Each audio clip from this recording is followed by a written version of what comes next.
Fayazul Hasan Chauhan press conference कर रहे हैं। करेक्टर और एक्टर और फैक्टर हैं जनाब इंडियन एस्टेब्लिशमेंट के। इन्होंने डायरेक्ट पाकिस्तान की अफवाज को, फौज को, सिक्योरिटी इदारों को टारगेट किया और मुकम्मल तौर पर उनके चेहरे से, उनके लबो लहजे से ऐसे लग रहा था जैसे कोई इंडियन एस्टेब्लिशमेंट का और इंडियन रॉ का कोई बंदा बोल रहा है। वही अल्फाज मेजर गौरव आर्या ने आज से 1.5 महीना 2 महीना पहले एक वीडियो रिलीज करके जनरल आसिम सलीम बाजवा साहब को टारगेट किया था सीपैक के तनाजुर में, जिसको आगे फिर लेकर कुछ लोगों ने जनाब उसको हाइप क्रिएट दी। एग्जैक्टली वही प्ली इल्ताफ हुसैन टू मियां मोहम्मद नवाज शरीफ साहब ने ली, सिर्फ फौज को मिलाइन करने के लिए, रिग्रेट करने के लिए, रिप्रोच करने के लिए और पाकिस्तान की सिक्योरिटी इदारों को। और इसमें कोई शक नहीं है कि इस वक्त पाकिस्तान में अमन है तो उसके पीछे वर्दी है, इस वक्त पाकिस्तान में सुकून है तो उसके पीछे वर्दी है, इस वक्त पाकिस्तान के अंदर कोविड-19 का खात्मा है तो उसके पीछे वर्दी है, इस वक्त पाकिस्तान के अंदर फिरका वारियत के ऊपर काबू है तो उसके पीछे वर्दी है, इस वक्त पाकिस्तान के अंदर मैं और आप सुख और चैन के साथ यहाँ पर बैठे हैं उसके पीछे वर्दी है, इस वक्त पाकिस्तान के अंदर दहशतगर्दी का खात्मा है तो उसके पीछे वर्दी है, इस वक्त पाकिस्तान के अंदर हम रात को सुख के सुकून की नींद सोते हैं तो उसके पीछे वर्दी है।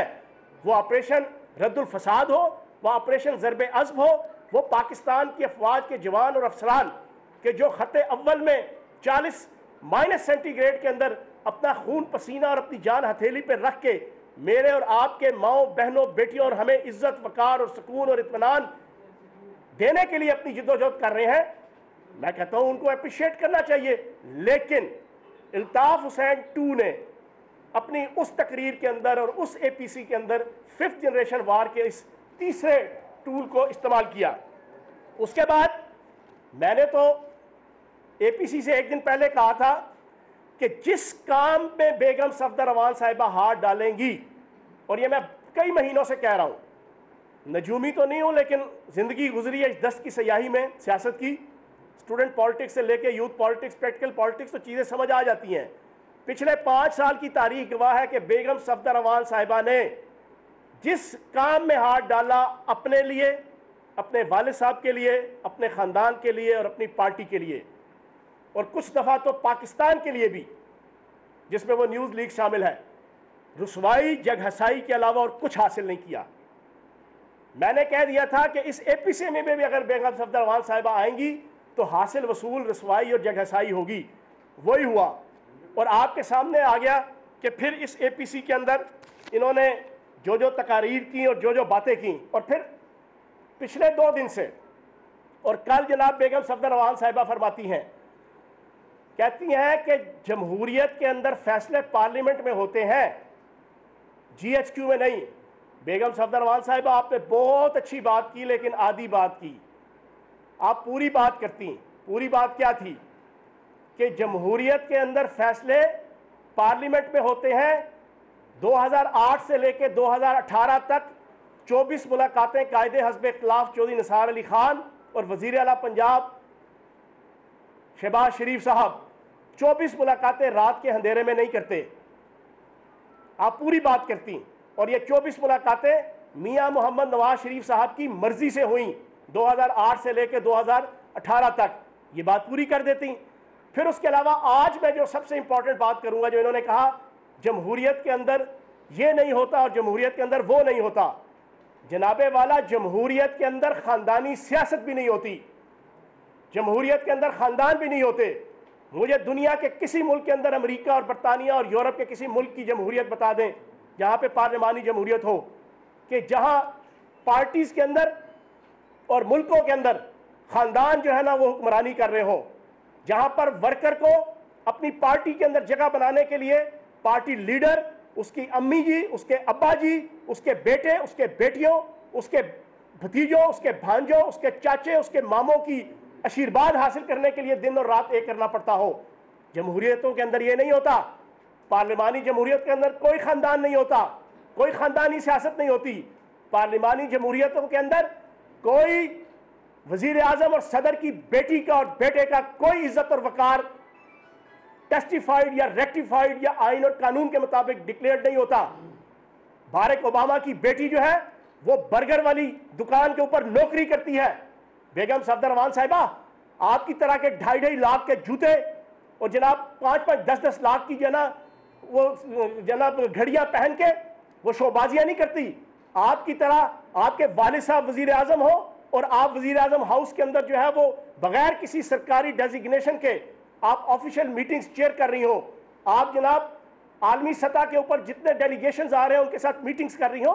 जमहूरियतों के अंदर यह भी नहीं होता। तो अपनी मतलब की जमहूरियत आप बयान मत करें।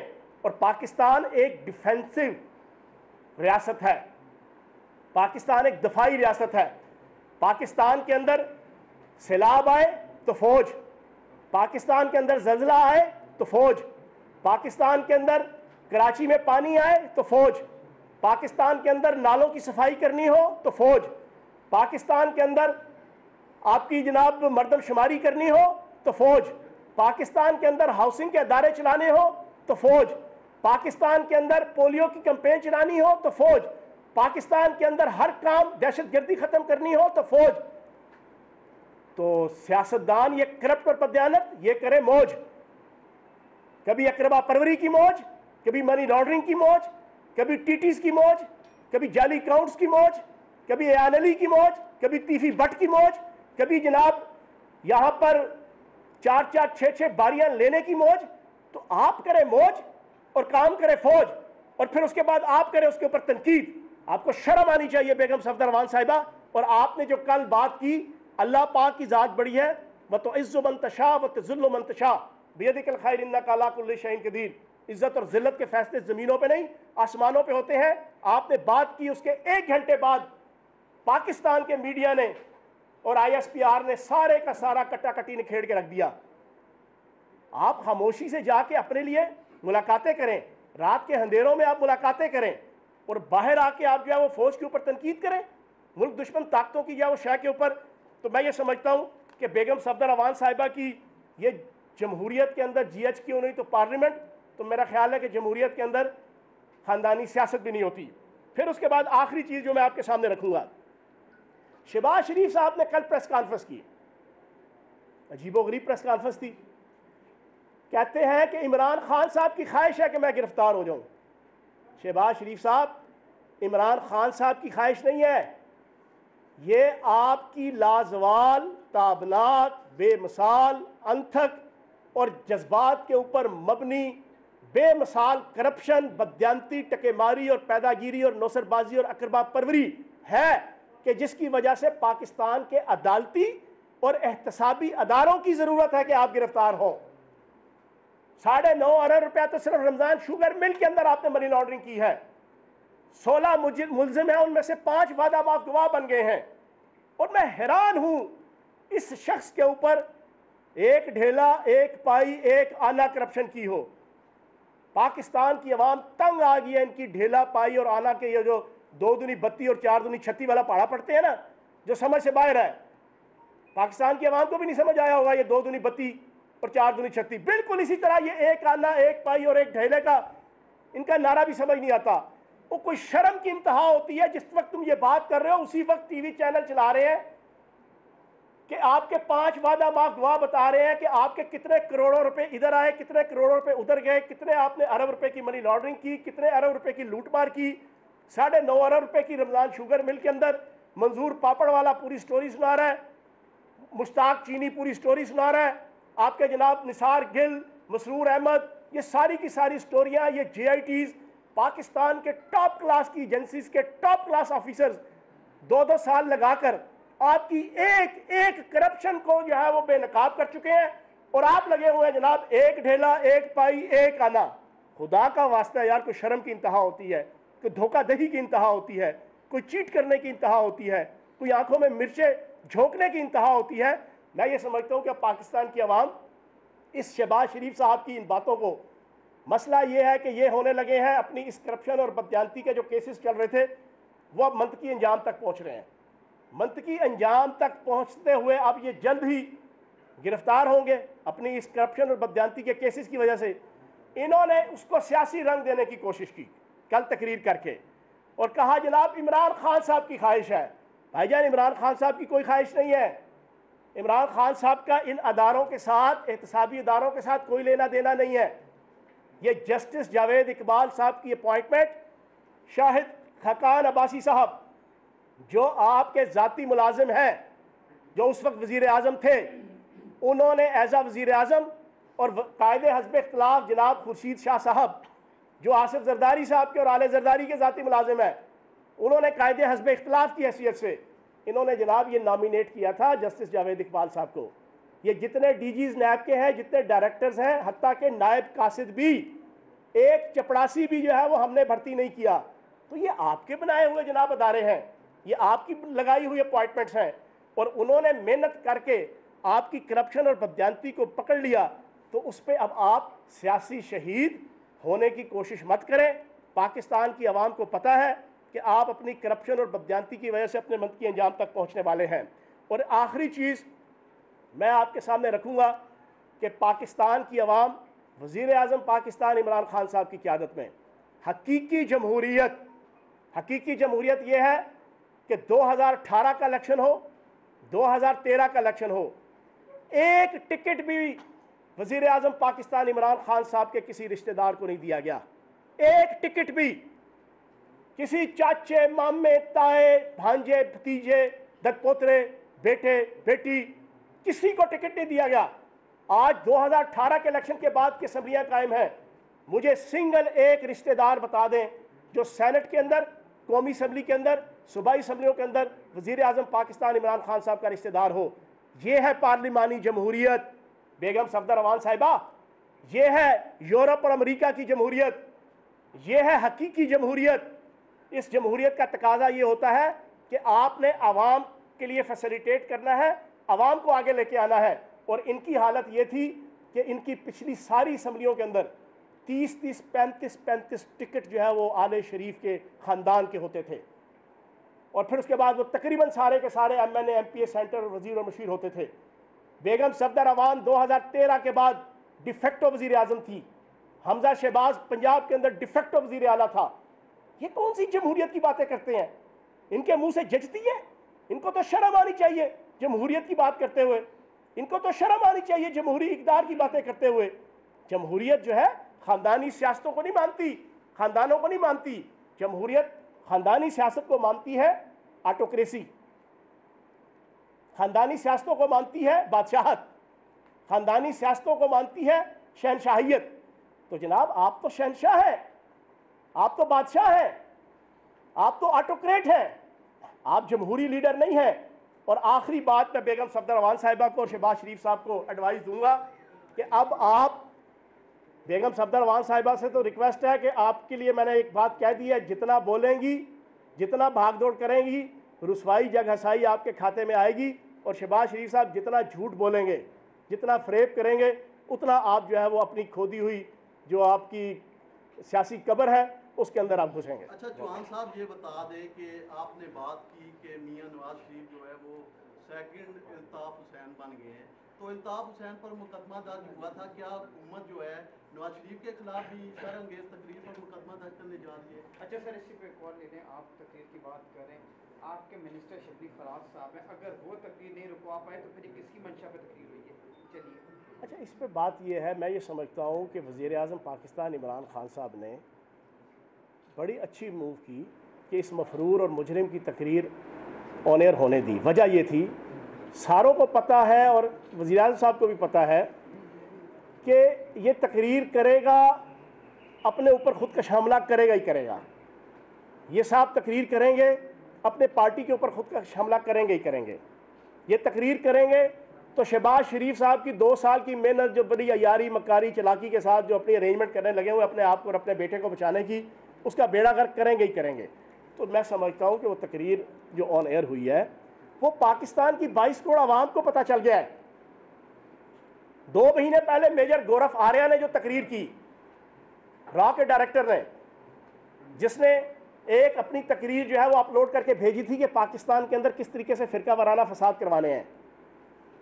उससे पहले ये इन्होंने ये तकरीर भेजी थी, ये CPAC के खिलाफ, जनरल सलीम बाजवा साहब के खिलाफ और बाकी पाक फौज के खिलाफ, एग्जैक्टली वही लिखी हुई तकरीर। और फिर आज मैं ये भी बता दूं, लीडिंग TV चैनल है जिसने शहबाज शरीफ नवाज शरीफ साहब के हवाले से बताया था जब ये यहाँ से गए, इंडियन रॉ का साबिक सरबराह वो इनको मिला लंदन के अंदर। इस पे मैंने 4-5 दिन जनाब टीवी चैनल्स पे भी चला और पाकिस्तान के सबसे लीडिंग टीवी चैनल ने इसको ब्रेक किया था। तो ये जो ज़बान बोल रहे हैं अल्ताफ़ हुसैन टू साहब, ये बुनियादी तौर पे उधर से सारी मैनेज हो रही है, क्योंकि दुनिया को नज़र आ रहा है कि पाकिस्तान के अंदर पहली दफ़ा फ़ौज और सिविल अदारे पाकिस्तान की तामीर और तरक्की के लिए और बका के लिए और सरबलंदी के लिए एक पेज के ऊपर पूरी दिलजमी के साथ काम कर रहे हैं। ये हजम नहीं हो रहा, वरना इससे पहले तो ये लोग इक़्तिदार में थे, हर chief of the army staff के साथ इसकी लड़ाई नवाज शरीफ साहब की, हर चीफ जस्टिस के साथ इसकी लड़ाई, हर अदारे के हेड के साथ इसकी लड़ाई। अब की बार वज़ीर आज़म पाकिस्तान इमरान खान साहब हैं, वो पाकिस्तान का हीरो है, वो वज़ीर आज़म बनने से पहले पाकिस्तान का हीरो है। उसने पाकिस्तान को पिछले 40 सालों में हमेशा माशरती, मुआशी, सकाफती, खेल के मैदानों में विक्ट्री स्टैंड पे नंबर 1 लाने के लिए उसका दिल धड़कता है। तो जो पाकिस्तान का हीरो होगा वो पाकिस्तान के अंदर कोई इस किस्म की हरकत नहीं करेगा इक़्तिदार की सीट पे बैठ के कि पाकिस्तान की बुनियादें कमज़ोर हों। तो आज ये चीज़ हज़म नहीं हो रही।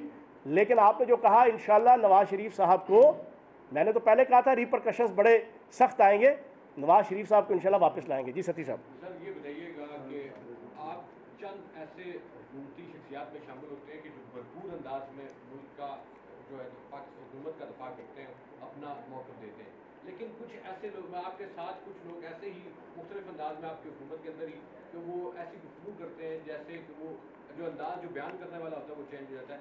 इस पर आप क्या कहेंगे कि उन लोगों के लिए, क्योंकि आप तो ऑफिशियली स्पोक पर्सन हैं गवर्नमेंट के, इस पर बताइएगा और साथ ही बताइएगा कि ये जो सारा माहौल तैयार हो रहा है, ये सेनेट का जो इलेक्शन आ रहा है, ये सेनेट के इलेक्शन की तैयारी क्या आपको, क्योंकि आपका आगे मार्च में जो इलेक्शन होना है उसमें आपको आपकी ज़्यादा सीट्स होंगी, तो क्या इसको ख़त्म करने के लिए सारा ये प्लान किया जा रहा है?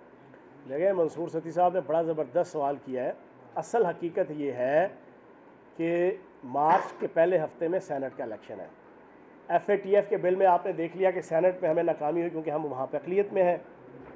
अब इस इलेक्शन के बाद जो आपका 2021 का है सेनेट का, मार्च का, अल्लाह पाक के करम से हम होंगे अक्सरियत में और इनके पास टोटल अल्ताफ़ हुसैन पार्ट 2 की जो पार्टी है, ठीक है जी, नाहल पार्टी, नाहल लीग, नून लीग, नाहल लीग, उनके पास टोटल 6 सीटें रह जाएंगी।